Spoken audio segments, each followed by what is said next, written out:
Previo a la República Liberal, que comienza en 1880, se sanciona la Ley de Colonización e Inmigración en 1976 con el fin de atraer inmigrantes que solucionaran la escasez de mano de obra.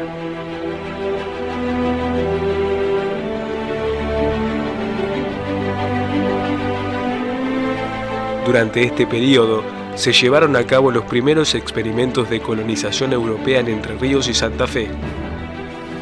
2 años más tarde, se llevó a cabo la conquista del desierto, encabezada por Julio Argentino Roca. El plan de acción es así. Estamos acá. En 4 horas de marcha hacia el sur vamos a llegar a la ribera del Río Negro, frente a la isla de Choel. Por lo que puedo asegurarles que mañana, 25 de mayo de 1879, vamos a poder comunicarle al presidente Avellaneda que el Día de la Patria también fue celebrado en territorio conquistado. En ese mismo año, reemplaza a Adolfo Alsina en la cartera de Guerra y Marina, logrando posicionamiento político, lo que más tarde lo llevaría a la presidencia. Desde 1880, predominó el Partido Autonomista Nacional, mejor conocido como el PAN. El PAN fue un partido político liberal conservador de la historia argentina. En 1880, Julio Argentino Roca llega a la presidencia mediante el voto de las minorías dominantes, que aceptaron el plan que el presidente consignó en 2 palabras: paz y administración. Al tomar a mi cargo la administración del país, 2 preocupaciones principalmente me dominan sobre todas las demás: el ejército y las vías de comunicación. Puedo así, sin jactancia y con verdad, deciros que la divisa de mi gobierno será paz y administración. De acuerdo a este lema, evitaron los conflictos políticos mediante prudentes arreglos que se dedicaron a promover la riqueza privada. Muy pronto, las minorías adquirieron el aire de una oligarquía preocupada tan solo por sus intereses y privilegios. A medida que se hibridaba la población del país con los aportes inmigratorios, la oligarquía estrechaba sus filas. La transformación demográfica del país respondía a los intensos cambios económicos que se habían producido desde que comenzaron a refinarse los ganados vacunos y ovinos y a extenderse las áreas de cultivos de cereales. En 1883 se instalaron los primeros frigoríficos argentinos y a su vez la producción de cereales comenzó a exceder los niveles de consumo interno y se pudo empezar a exportarlos, generando un gran desarrollo de la producción agropecuaria. La intensa actividad que se advertía en los puertos obligó a emprender las obras que los capacitara para soportar su creciente movimiento. En 1890 se inauguraron los del Puerto de La Plata y de una sección del de Buenos Aires. También se llevó a cabo la prolongación de la red ferroviaria, que comenzó a ceder dentro del monopolio de los capitales ingleses por decisión del gobierno. Garantizadas las inversiones, los grupos financieros extranjeros ofrecieron al Estado argentino préstamos que los llevaron a un decisivo control sobre la vida nacional. Quedaron en su poder los 2 grandes sistemas industriales: ferrocarriles y frigoríficos. Largas jornadas de trabajo y salarios que disminuían en su poder adquisitivo a medida que crecía la inflación provocada por la crisis financiera desencadenaron los primeros conflictos sociales en la vida argentina. En ese contexto, Julio Argentino Roca se propuso acelerar el proceso, apoyado en la opinión de las clases tradicionales del país, cada vez más enfrentadas con los inmigrantes y criollos. Los gastos fiscales que demandaban la aceleración del cambio económico, la construcción de los puertos, de los ferrocarriles, de los edificios públicos, alteraron la estabilidad monetaria del país y dieron inicio a una incontenible inflación que, sumada a la arbitrariedad con que se manejaron los créditos bancarios y al creciente desarrollo de la especulación con los valores de la tierra, provocó una difícil situación que Roca quiso resolver con la Ley Monetaria de 1881. No por eso cesó la emisión de papel moneda y la crisis siguió avanzando. En 1884 fue aprobada la Ley de Creación del Registro Civil, por la cual se encomendaba al Estado el registro de las personas confiado antes a la institución eclesiástica. La Iglesia y los sectores católicos se opusieron, pero la ley fue sancionada por la nación, adoptada luego por todas las provincias. Ese mismo año se enfrentó un problema de mayor trascendencia aún, el de la educación popular, que provocó que los sectores católicos se levantaran violentamente. Sin embargo, la Ley 1420 de educación obligatoria y gratuita fue aprobada. No menos trascendental fue la sanción de la ley proyectada por Nicolás Avellaneda, que consagró en 1885 el principio de la autonomía de las universidades, y cuando algunos años más tarde se estableció el matrimonio civil, quedó concluido el proceso de renovación institucional. Desde ese entonces quedaron divididas las clases tradicionales, liberales por una parte y católicos por la otra, que se proyectarían en las luchas políticas.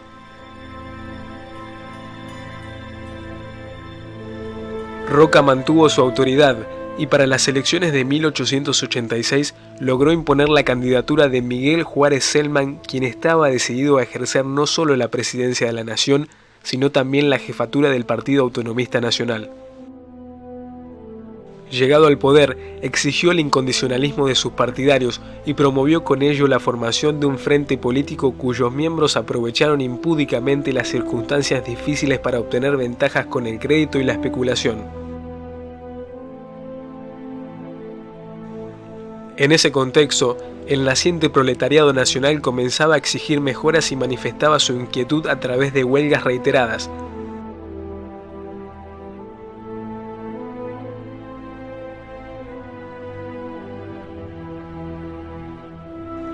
Eran obreros extranjeros quienes las desencadenaban, que habían adquirido la preparación revolucionaria en sus países de origen.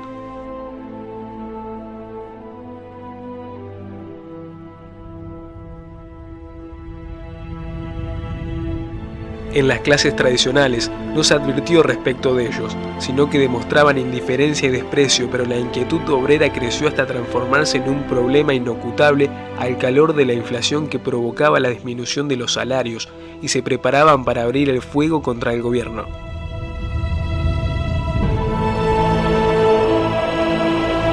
A principios de 1890, un club socialista de obreros alemanes promovió la formación de un comité internacional para organizar en Buenos Aires la celebración del 1 de mayo. El acto reunió 3.000 obreros y a partir del mismo se presentó al Congreso un petitorio exponiendo las aspiraciones de los obreros. Poco antes, los grupos políticos adversos al juarismo fundaron la Unión Cívica.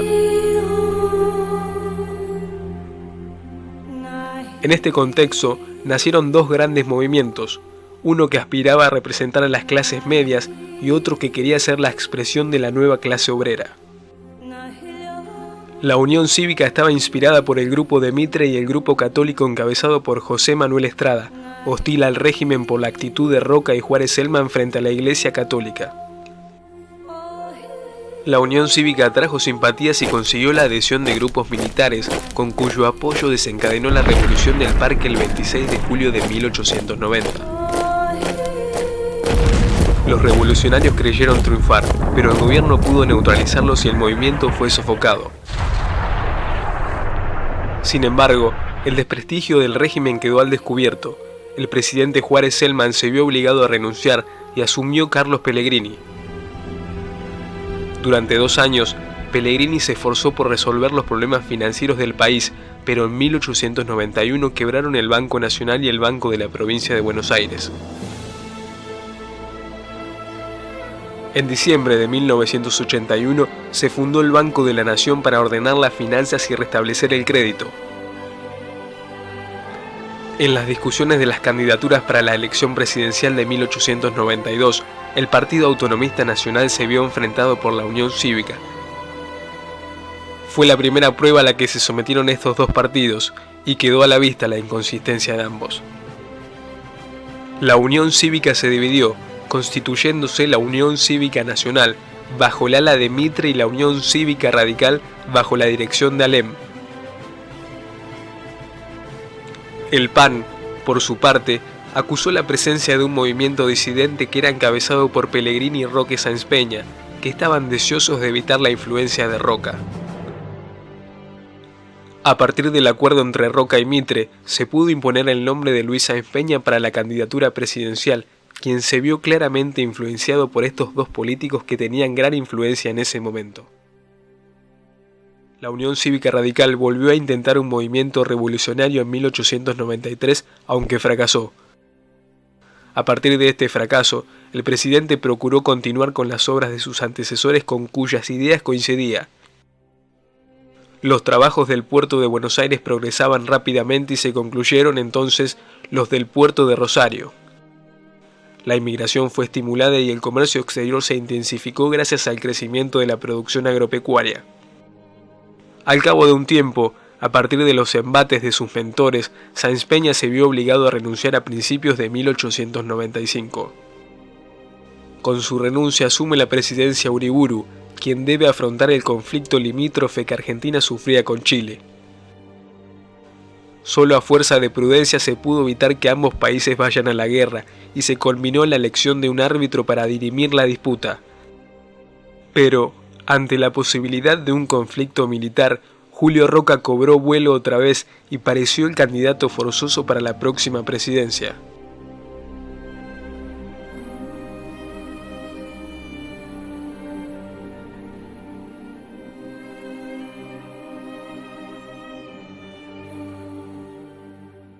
La UCR se vio disminuida cuando en julio de 1895 se suicidó su indiscutido jefe, Leandro N. Alem.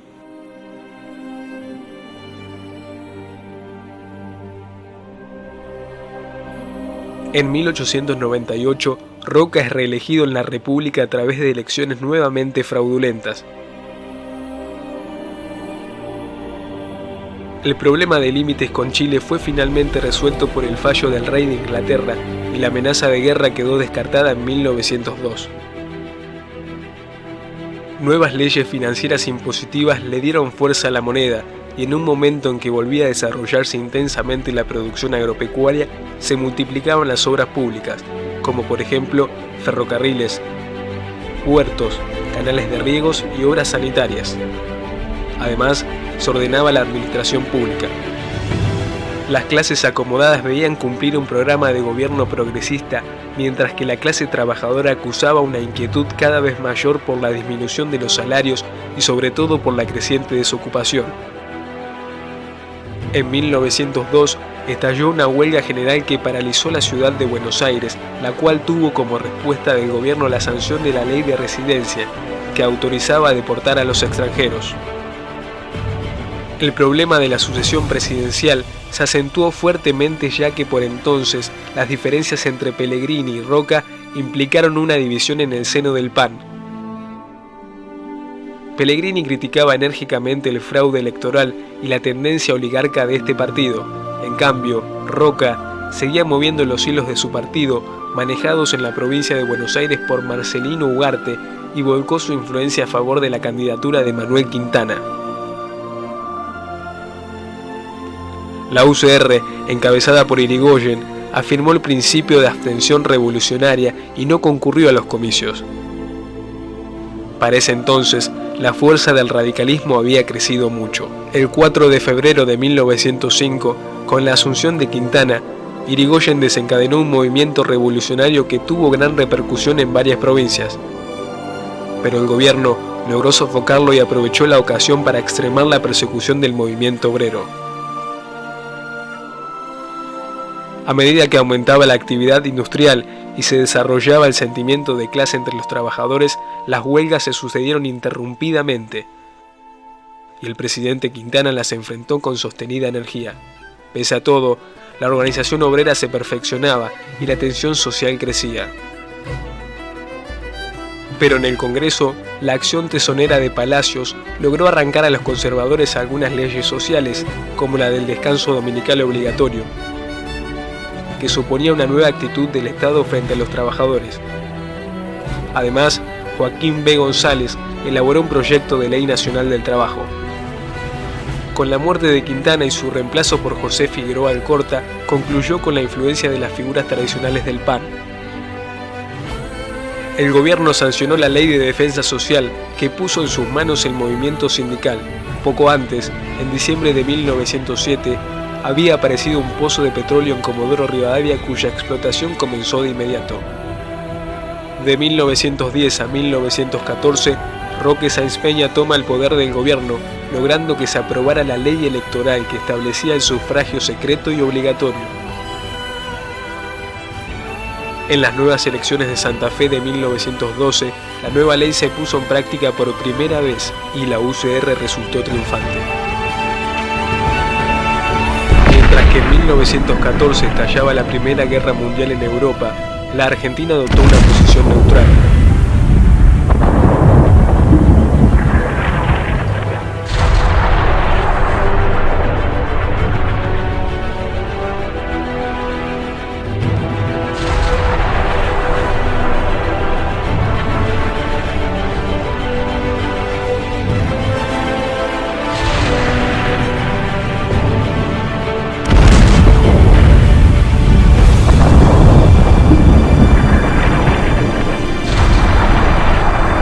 Cuando en 1916 Victorino de la Plaza llamó a elecciones presidenciales, el jefe del radicalismo, Hipólito Yrigoyen, resultó triunfante.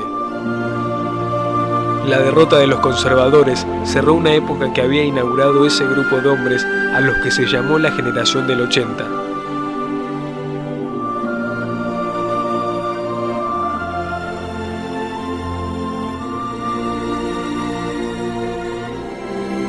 Nutridos en las corrientes positivistas y cientificistas que en su tiempo predominaban en Europa, aspiraron a poner el país en el camino del desarrollo europeo.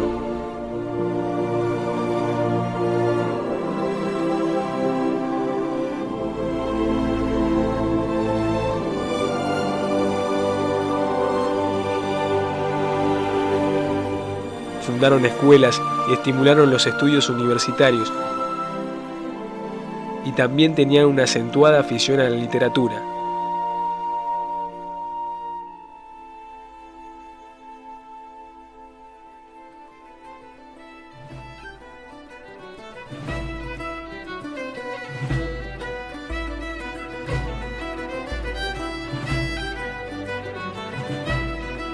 Pero su mayor error fue ignorar el país que nacía de las transformaciones que ellos mismos promovían, en el que nuevos grupos sociales cobraban una fisonomía distinta a la de los sectores tradicionales del país.